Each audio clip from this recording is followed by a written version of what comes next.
بسم الله الرحمن الرحيم. الحمد لله الذي أنزل على عبده الكتاب ولم يجعل له عوجا قيما لينذر بأسا شديدا من لدنه ويبشر المؤمنين الذين يعملون الصالحات أن لهم أجرا حسنا ماكثين فيه أبدا وينذر الذين قالوا اتخذ الله ولدا ما لهم به من علم ولا لآبائهم كبرت كلمة تخرج من أفواههم إن يقولون إلا كذبا فلعلك باخع نفسك على آثارهم إن لم يؤمنوا بهذا الحديث أسفا إنا جعلنا ما على الأرض زينة لها لنبلوهم أيهم أحسن عملا وإنا لجاعلون ما عليها صعيدا جرزا أم حسبت أن أصحاب الكهف والرقيم كانوا من آياتنا عجبا إذ أوى الفتية إلى الكهف فقالوا ربنا آتنا من لدنك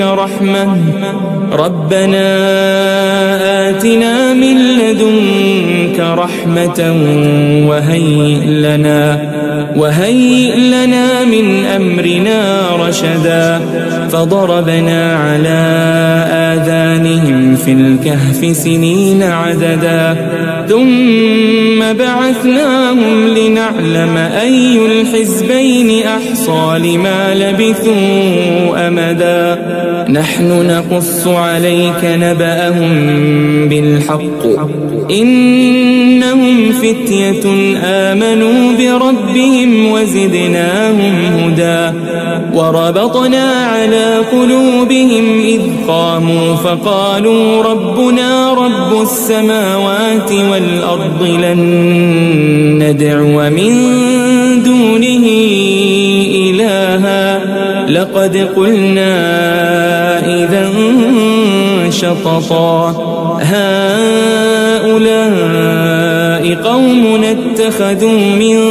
دونه آلهة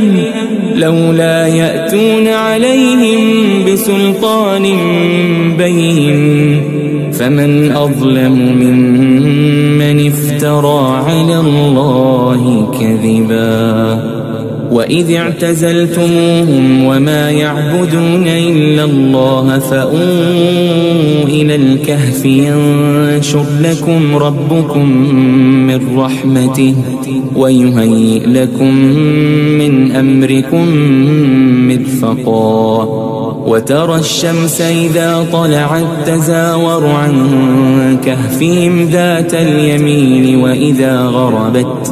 وإذا غربت تقرضهم ذات الشمال وهم في فجوة منه ذلك من آيات الله من يهد الله فهو المهتد ومن يضلل فلن تجد له وليا مرشدا وتحسبهم أيقاظا وهم رقود ونقلبهم ذات اليمين وذات الشمال وكلبهم باسط ذراعيه بالوصيد لو اطلعت عليهم لوليت منهم فرارا ولملئت منهم رعبا وكذلك بعثناهم ليتساءلوا بينهم قال قائل منهم كم لبثتم قالوا لبثنا يوما أو بعض يوم قالوا ربكم أعلم بما لبثتم فابعثوا أحدكم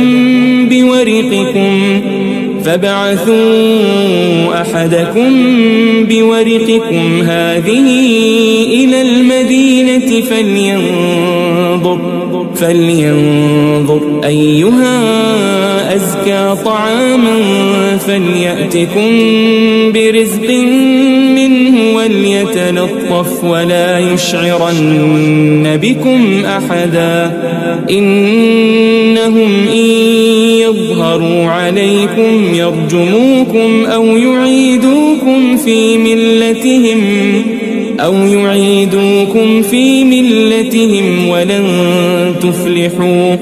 ولن تفلحوا إذن أبدا وكذلك أعثرنا عليهم ليعلموا أن وعد الله حق وأن الساعة لا ريب فيها إذ يتنازعون بينهم أمرهم فقالوا ابنوا عليهم بنيانا ربهم أعلم بهم قال الذين غلبوا على أمرهم لنتخذن عليهم مسجدا سيقولون ثلاثة رابعهم كلبهم ويقولون خمسة سادسهم كلبهم رجما بالغيب ويقولون سبعة وثامنهم كلبهم قل ربي أعلم بعدتهم ما يعلمهم إلا قليل فلا تمار فيهم إلا مراء ظاهرا ولا تستفت فيهم منهم أحدا ولا تقولن لشيء إني فاعل ذلك غدا إلا أن يشاء الله واذكر ربك إذا نسيت وقل عسى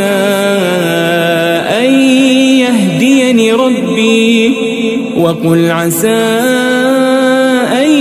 يهديني ربي لأقرب من هذا رشدا ولبثوا في كهفهم 300 سنين وازدادوا 9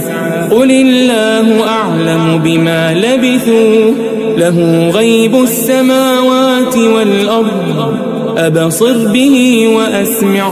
ما لهم من دونه من ولي ولا يشرك في حكمه أحدا واتل ما أوحي إليك من كتاب ربك لا مبدل لكلماته ولن تجد من دونه ملتحدا واصبر نفسك مع الذين يدعون ربهم بالغداة والعشي يريدون وجهه ولا تعد عيناك عنهم تريد زينة الحياة الدنيا ولا تطع من أغفلنا قلبه عن ذكرنا واتبع هواه وكان أمره فرطا وقل الحق من ربكم فمن شاء فليؤمن ومن شاء فليكفر إنا أعتدنا للظالمين نارا أحاط بهم سرادقها وإن يستغيثوا يغاثوا بماء كالمهل يشوي الوجوه بئس الشراب وساءت مرتفقا إن الذين آمنوا وعملوا الصالحات إنا لا نضيع أجر من أحسن عملا أولئك أولئك لهم جنات عدن تجري من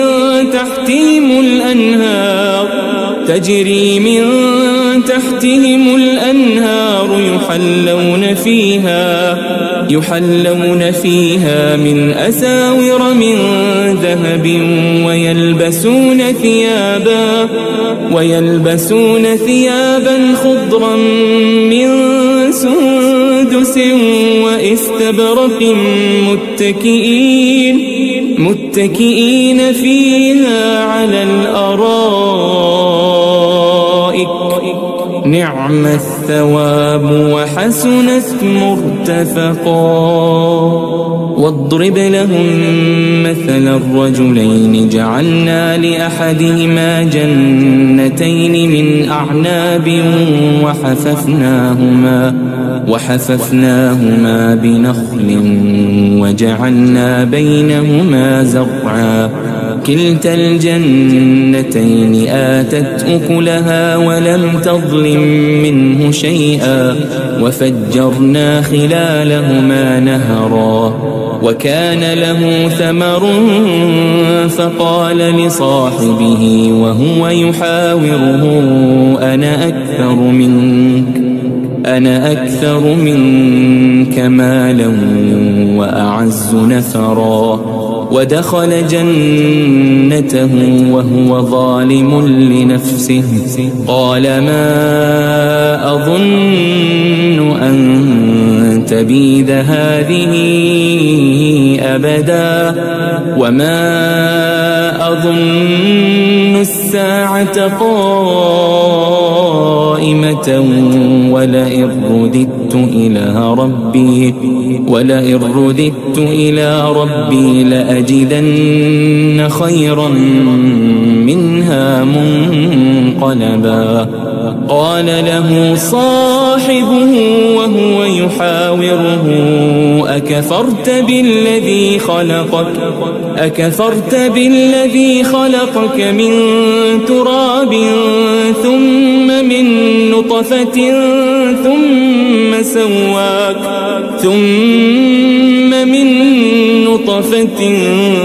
ثم سواك رجلا لكن هو الله ربي ولا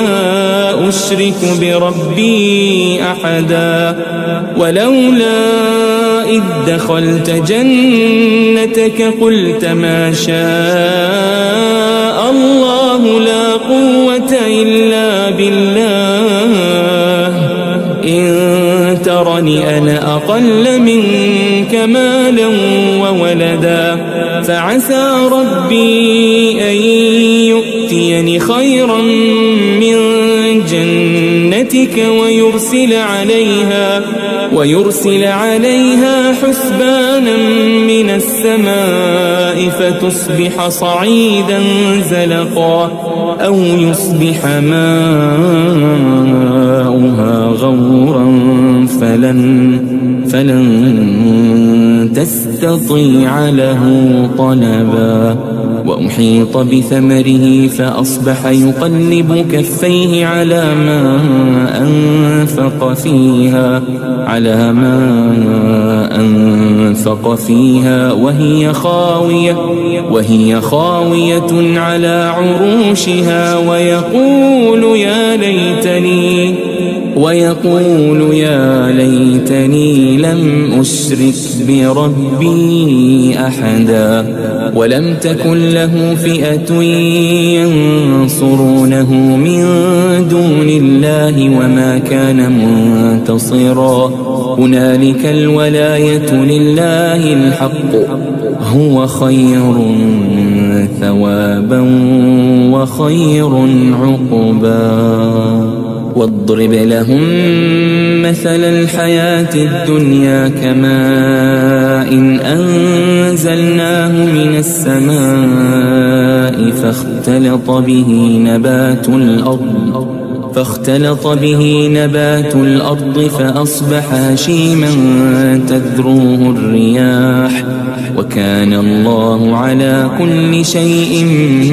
مقتدرا. المال والبنون زينة الحياة الدنيا والباقيات الصالحات خير عند ربك ثوابا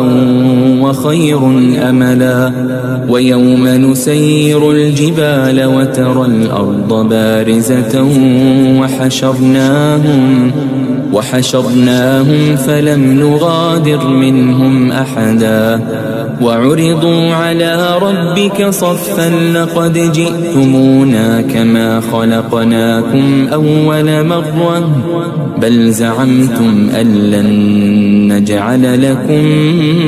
موعدا ووضع الكتاب فترى المجرمين مشفقين مما فيه ويقولون يا ويلتنا ما لهذا الكتاب لا يغادر صغيرة ولا كبيرة إلا أحصاها ووجدوا ما عملوا حاضرا ولا يظلم ربك أحدا وإذ قلنا للملائكة اسجدوا لآدم فسجدوا إلا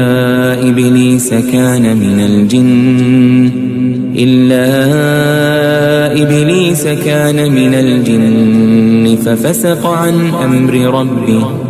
أفتتخذونه وذريته أولياء من دوني وهم لكم عدو بئس للظالمين بدلا ما أشهدتهم خلق السماوات والأرض ولا خلق أنفسهم وما كنت متخذ المضلين عضدا ويوم يقول نادوا شركائي الذين زعمتم فدعوهم فلم يستجيبوا لهم وجعلنا بينهم موبقا ورأى المجرمون النار فظنوا أنهم مواقعوها ولم يجدوا عنها مصرفا ولقد صرفنا في هذا القرآن للناس من كل مثل وكان الإنسان أكثر شيء جدلا وما منع الناس أن يؤمنوا إذ جاءهم الهدى ويستغفروا ربهم إلا أن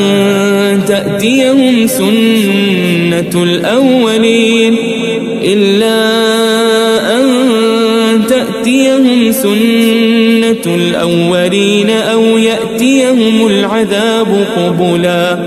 وما نرسل المرسلين إلا مبشرين ومنذرين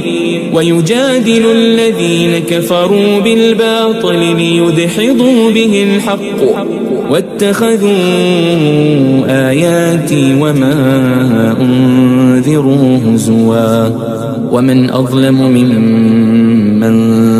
ذكر بآيات ربه فأعرض عنها ونسي ما قدمت يداه إنا جعلنا على قلوبهم أكنة أن يفقهوا وفي آذانهم وقرا وإن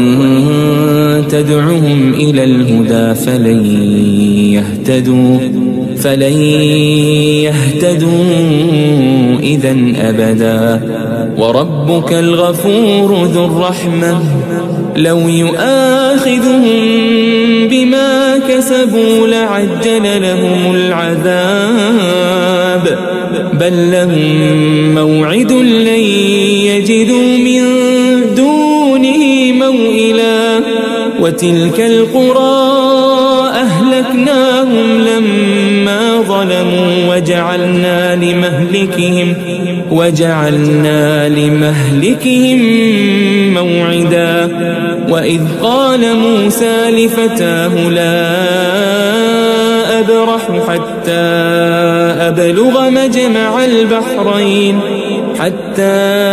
أبلغ مجمع البحرين أو أمضي حقبا فلما بلغا مجمع بينهما نسيا حوتهما فاتخذ سبيله في البحر سربا فلما جاوزا قال لفتاه آتنا غداءنا لقد لقينا من سفرنا هذا نصبا قال أرأيت إذ أوينا إلى الصخرة فإني نسيت الحوت وما أنسانيه إلا الشيطان أن أذكره واتخذ سبيله في البحر عجبا قال ذلك ما كنا نبغي فارتدا على آثارهما قصصا فوجدا عبدا من عبادنا آتيناه رحمة من عندنا وعلمناه من لدنا علما قال له موسى هل أتبعك على أن تعلمني مما علمت رشدا قال إنك لن تستطيع معي صبرا وكيف تصبر على ما لم تحط به خبرا قال ستجدني إن شاء الله صابرا ولا أعصي لك أمرا قال فإن اتبعتني فلا تسألني عن شيء حتى أحدث لك منه ذكرا فانطلقا حتى إذا ركبا في السفينة خرقها قال أخرقتها لتغرق أهلها لقد جئت شيئا إمرا قال ألم أقل إنك لن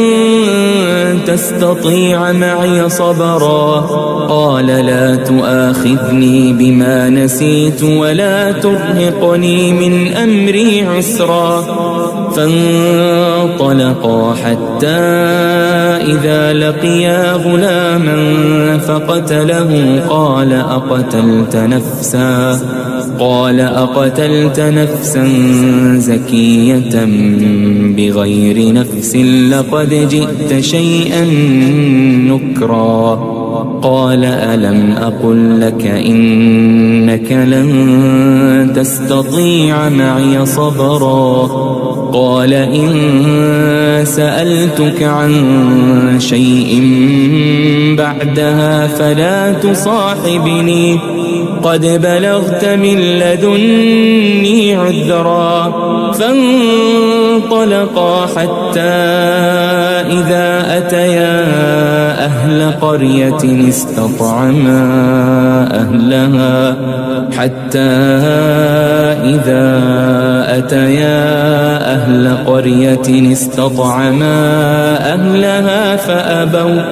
فأبوا أن يضيفوهما فوجدا فيها جدارا يريد أن ينقض فأقامه قال لو شئت لاتخذت عليه أجرا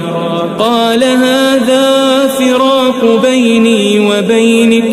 سأنبئك بتأويل ما لم تستطع عليه صبرا أما السفينة فكانت لمساكين يعملون في البحر فأردت أن أعيبها وكان وراءهم ملك يأخذ يأخذ كل سفينة غصبا. وأما الغلام فكان أبواه مؤمنين فخشينا أن يرهقهما طغيانا وكفرا، فأردنا أن يبدلهما ربهما خيرا منه زكاة وأقرب رحما. وأما الجدار فكان لغلامين يتيمين في المدينة وكان تحته كنز لهما وكان أبوهما صالحا فأراد ربك أن يبلغا أشدهما ويستخرجا كنزهما رحمة من ربك وما فعلته عن أمري ذلك تأويل ما لم تسطع عليه صبرا. ويسألونك عن ذي القرنين قل سأتلو عليكم منه ذكرا. إنا مكنا له في الأرض وآتيناه من كل شيء سببا فأتبع سببا حتى إذا بلغ مغرب الشمس وجدها تغرب في عين حمئة ووجد عندها قوما قلنا يا ذا القرنين إما أن تعذب وإما أن تتخذ فيهم حسنا. قال أما من ظلم فسوف نعذبه ثم يرد إلى ربه فيعذبه عذابا نكرا. وأما من آمن وعمل صالحا فله جزاء الحسنى وسنقول له من أمرنا يسرا. ثم أتبع سببا حتى إذا بلغ مطلع الشمس وجدها تطلع على قوم لم نجعل لهم من دونها سترا. كذلك وقد أحطنا بما لديه خبرا. ثم أتبع سببا حتى إذا بلغ بين السدين وجد من دونهما قوما لا يكادون يفقهون قولا. قالوا يا ذا القرنين إن يأجوج ومأجوج مفسدون في الأرض فهل نجعل لك خرجا على أن تجعل بيننا وبينهم سدا. قال ما مكني فيه ربي خير فأعينوني بقوة أجعل بينكم وبينهم ردما. آتوني زبر الحديد حتى إذا ساوى بين الصدفين قال انفخوا حتى إذا جعله نارا قال آتوني أفرغ عليه قطرا. فما استطاعوا أن يظهروه وما استطاعوا له نقبا. قال هذا رحمة من ربي فإذا جاء وعد ربي جعله دكاء وكان وعد ربي حقا. وتركنا بعضهم يومئذ يموج في بعض ونفخ في الصور فجمعناهم جمعا. وعرضنا جهنم يومئذ للكافرين عرضا الذين كانت أعينهم في غطاء عن ذكري وكانوا لا يستطيعون سمعا أفحسب الذين كفروا أن يتخذوا عبادي من دوني أولياء إنا أعتدنا جهنم للكافرين نزلا قل هل ننبئكم بالأخسرين أعمالا الذين ضل سعيهم في الحياة الدنيا وهم يحسبون أنهم يحسنون صنعا أولئك الذين كفروا بآيات ربهم ولقائه فحبطت أعمالهم فلا نقيم لهم يوم القيامة وزنا ذلك جزاؤهم جهنم بما كفروا واتخذوا آياتي ورسلي هزوا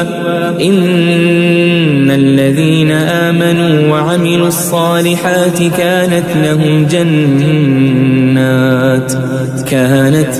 جنات الفردوس نزلا خالدين فيها لا يبغون عنها حولا قل لو كان البحر مدادا لكلمات ربي لنفد البحر قبل أن تنفد كلمات ربي ولو جئنا بمثله مددا قل إنما أنا بشر مثلكم يوحى إلي أنما إلهكم إله واحد فمن كان يرجو لقاء ربه فليعمل عملا صالحا ولا يشرك بعبادة ربه